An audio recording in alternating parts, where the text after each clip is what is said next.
नमस्कार मित्रों, astro talkies में आप सभी का स्वागत है। शनि मार्गी अवस्था को प्राप्त हो चुके हैं, तो इस अवस्था में यानी कि मार्गी यानी कि रास्ते पे चलने वाले जो शनि देव हैं, यानी कि जो हमारा कर्म है, जिसका हम निर्णय लेते हैं कि हमें यह कार्य करना है, वह अब सही तरीके से मार्ग पर चलेगा। तो ऐसा ये शनि जो मार्गी होते हैं तो वो इस तरीके का भाव देते हैं। शनि के मार्गी होने का अर्थ है कि आपका कामकाज अब सुचारू रूप से चलना, यानी कि जो विषय या जो कार्य हम करने के बारे में विचार करते हैं, जिसको करने की ठानते हैं, वह अब निर्बाध रूप से आगे बढ़ेगा, यानी कि हमारा कामकाज निर्बाध रूप से चलेगा। अब अगर हम देखें तो क्या है, संसार में अगर हम देखें ये जो हमारी 12 राशियां हैं, तो इन 12 राशियों के अनुसार ही मनुष्य की प्रकृति पाई जाती है। यानी कि अगर हम देखें कि कुल मिलाकर के कि ये जो 12 हमारी राशियां हैं, उन राशियों के आधार पर ही मनुष्य की प्रकृति होती है, यानी कि उनका स्वभाव होता है। अब क्या है कि अगर शनि देव मार्गी हो रहे हैं, तो यह जो 12 राशियां हैं, उन राशियों में इन शनि देव का यानी कि मकर राशि के शनि का मार्गी होना किस प्रकार से उस राशि वाले व्यक्ति को प्रभावित करेगा, तो इसे जानने समझने के लिए आज हम लोग चलते हैं विभिन्न जो हमारी 12 राशियां हैं, उन राशियों पर अपना विचार करते हैं कि इन राशियों में मकर राशि के शनि किन भावों को लेकर के प्रभाव देने वाले हैं। हम लोग चलते हैं मेष राशि पर। तो मेष राशि यानी कि जिसके स्वामी मंगल देव हैं, और इस पे जो हम शनि देव की बात करते हैं, तो शनि देव जो है वह मकर राशि में है, यानी कि 10वें भाव में है। और 10वें भाव में होने से क्या है कि 10वां भाव आपका सोशल स्टेटस है, आपका समाज है, आपके कार्य करने की प्रणाली है, यानी कि उत्तराषाढ़ा यानी कि गवर्नमेंट। शनि अगर काम करने यानी कि एक सर्विस देने वाले हैं, सर्विस को लेकर के प्रसन्नता से काम करने वाले हैं, तो वही उत्तराषाढ़ा नक्षत्र पर शनिदेव होते हुए क्या करते हैं कि आपको गवर्नमेंट जॉब की ओर प्रेरित करते हैं। यानी कि मेष राशि वालों के लिए संभावनाएं ऐसी दिखाई देती हैं कि अगर वे सरकारी संस्थान में जॉब करने की इच्छा रखते हैं या उसके लिए उन्होंने अप्लाई किया हुआ है, तो उन्हें यहाँ पे मन माफिक परिणाम मिलेंगे। यहाँ पर अगर आप विदेश जाने का प्रयास करते हैं, तो उसके लिए आपको विदेश ये जाने के लिए काफी मेहनत करनी पड़ेगी। इसके साथ ही आपका क्या है, अगर हम सप्तम दृष्टि की बात करते हैं, तो शनि देव की जो सप्तम दृष्टि है वह 4थे भाव में पड़ती है। 4थे भाव में शनि यानी कि मानसिक पीड़ा कुछ ना कुछ दे सकते हैं शनिदेव, परंतु इसका जो सोशल है यानी कि समाज में जो दिखने की जो तस्वीर है वह बहुत ही आकर्षक है। इसके साथ ही अगर हम देखें क्या कि अगर शनि देव की हम 10वीं दृष्टि की बात करते हैं, तो यह 10वीं दृष्टि उनके 7वें भाव में जाती है। 7वां भाव यानी कि आपका जीवन साथी, आपका व्यापार का दृष्टिकोण, अगर ऐसी स्थितियां रहती है, क्योंकि देखिए 7वीं जो दृष्टि पड़ रही है शनि देव की, वह उच्च की हो जाती है, यानी कि वैभव यानी कि लक्ष्मी लाने का काम करती है। यानी कि आपके लिए जो यह शनि मार्गी का जो गोचर है, यह काफी लाभप्रद रहने वाला है। किस क्षेत्र में? नौकरी, व्यवसाय, जीवन साथी के क्षेत्र में आपको बहुत अधिक लाभ मिल जाने की संभावना है। अब बात करते हैं हम वृषभ राशि की।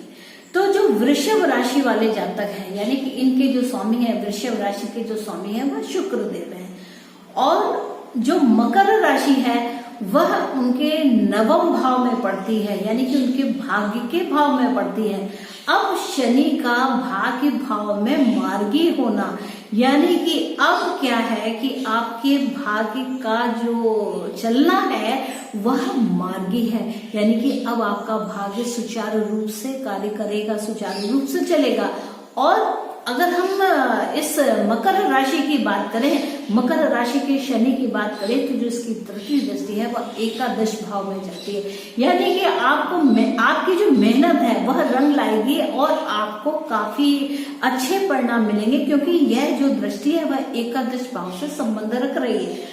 अगर हम बात करते हैं सप्तम दृष्टि की, तो सप्तम दृष्टि आपके मेहनत के भाव में आती है। हो सकता है कि आप कुछ आलस्य भी करें, परंतु यहाँ पर आलस्य से ज्यादा जब आप यह भाव करेंगे कि मुझे लाभ लेना है, तो आप निश्चित तौर से उसके लिए प्रयासरत रहेंगे। यहाँ पे चंद्रमा की स्थिति को देखना महत्वपूर्ण हो जाएगा, क्योंकि जो मेहनत है का जो भाव ले रहा है वह तृतीय भाव है, यानी कि आपका मन जब करता है कि मुझे मेहनत करनी है, तो आप आलस्य को दूर भगा करके आप उस कार्य में लग जाएंगे।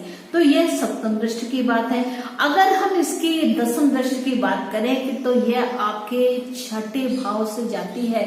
छठे भाव का अर्थ क्या हो जाता है कि सेवा, यानी कि जॉब, यानी कि नौकरी, जिसके अंडर में आप काम करना चाह रहे हैं। तो यहाँ क्या है, उच्च के परिणाम दिखाई देते हैं, यानी कि वृषभ राशि वालों को भाग्य का बल मिलेगा लाभ लेने के लिए, यानी कि उनकी जो नौकरी के अवसर हैं वह मेहनत के द्वारा ही पूर्ण होंगे, यानी कि आपका भाग्य आपकी मेहनत पर आधारित होगा और उस भाग्य का आपको पूर्ण लाभ मिलेगा।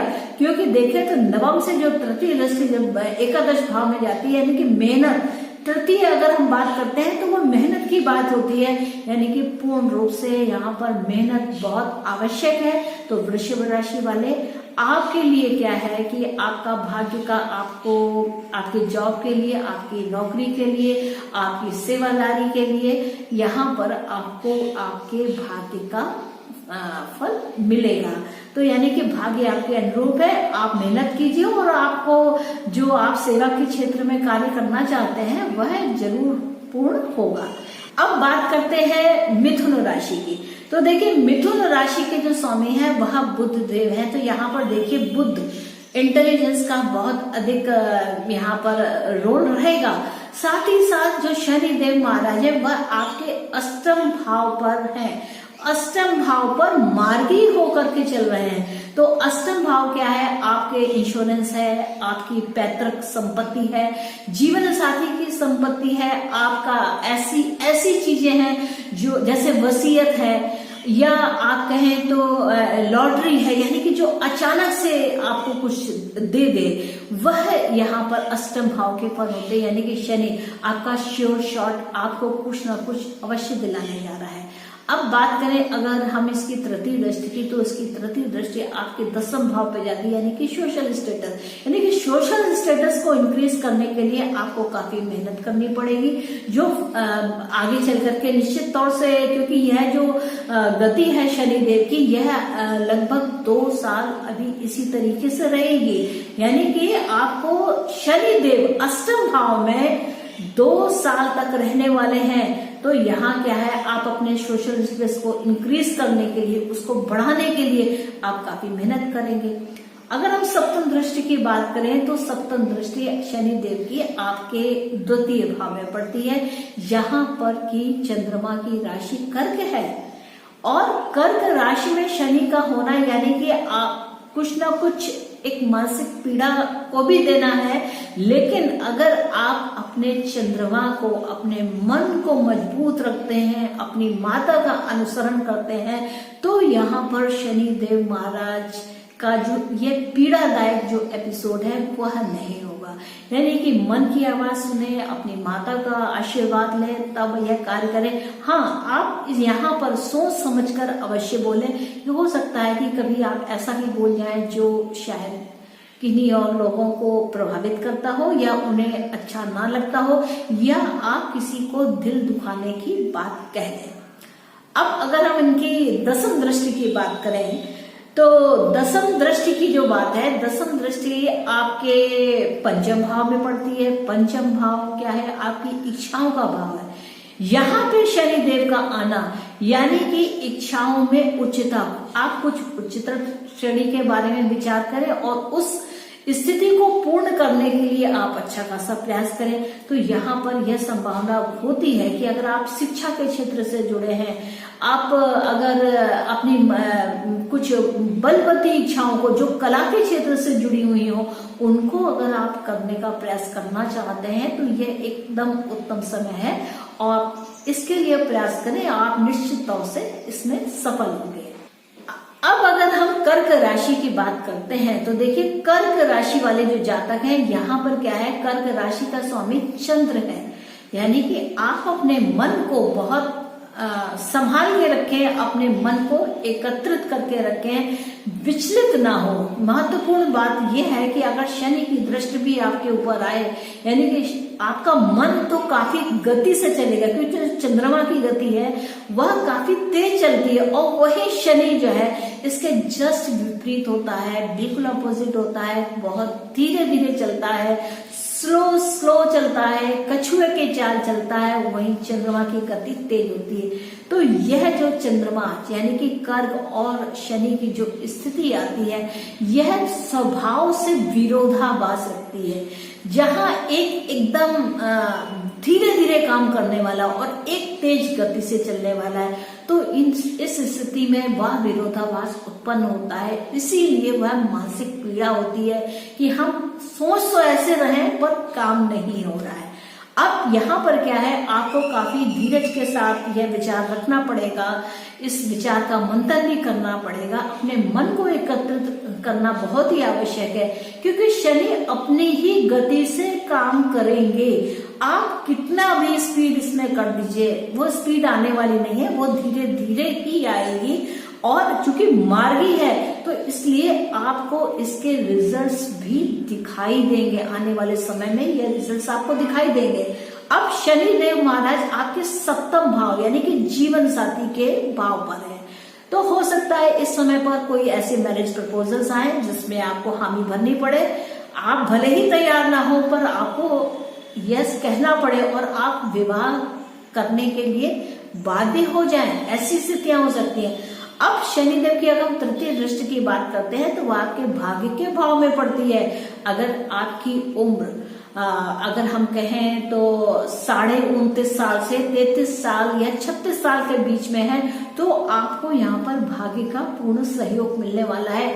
अन्यथा आपको काफी मेहनत करनी पड़ेगी, क्योंकि शनि की जब तक कि अपने एक साइकिल कंप्लीट नहीं हो जाती, यानी कि 30 साल 29.5 साल में शनिदेव महाराज एक साइकिल को पूर्ण करते हैं, यानी कि वापस अपनी ही राशि में आते हैं जिस राशि में होते हैं। तो मकर राशि के जब शनि आपके तीसरी दृष्टि से मीन राशि में प्रभाव डालेंगे कि भाग्य पे मेहनत करा करके उस आयु तक आपको लाके रहेंगे, यानी कि 29.5 साल से 33 साल तक, और किन्हीं केसेस में 36 साल तक भी शनि का प्रभाव रहता है। तो आपके भाग्य के खुलने का यह समय है।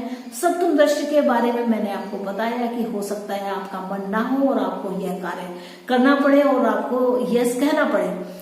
अब अगर हम शनि देव की दसम दृष्टि की बात करें तो दसम दृष्टि के अनुसार जो शनि की दृष्टि है वह चौथे भाव में जाती है, जहां पर तुला राशि है। तुला राशि में शनि देव के यहाँ पर उच्च के परिणाम मिलते हैं, यानी कि वैभव से परिपूर्ण, वाहन के क्षेत्र में आपको लाभ मिले, आपको कृषि योग्य भूमि को लेकर के भी यहाँ पर लाभ मिल जाने की संभावना पूर्ण रूप से दिखलाई पड़ती है। तो मित्रों, आगे की जो 4 राशियां हैं वो मैं नेक्स्ट एपिसोड में लूंगी, और आशा है कि आपको मेरा ये एपिसोड अच्छा लगा होगा। और आप अगर मेरे इस एपिसोड को लाइक करते हैं तो please do like, share and subscribe my channel astro talkies. और फिर जल्द ही मिलते हैं, तब तक के लिए नमस्ते।